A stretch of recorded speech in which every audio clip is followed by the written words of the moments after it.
All right, so our next step from here, we're going to take our bacon, we're going to line it up like that.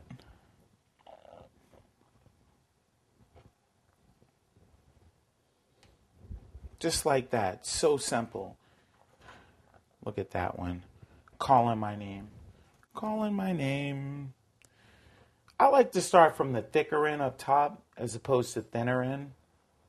So we'll flip that around like that and keep this puppy moving.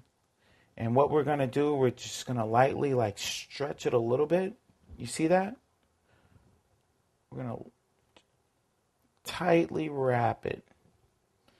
And we want to get all of that. Because sometimes when you're wrapping these, you don't actually have toothpicks. You don't have the things to insert. So make them super tight. Okay?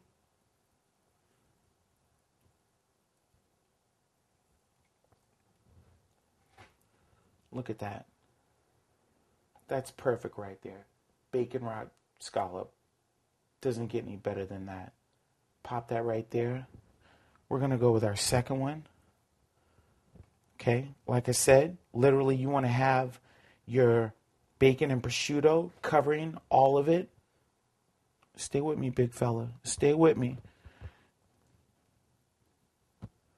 Right? Look at that.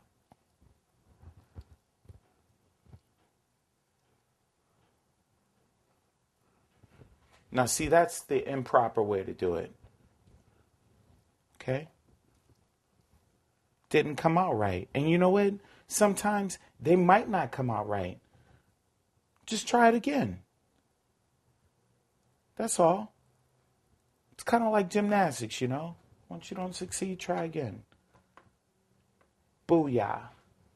We're going to go with our last one. Remember, we're going to roll this one up right here. And this, look at that. Get at me, baby. That's how it goes. Right there.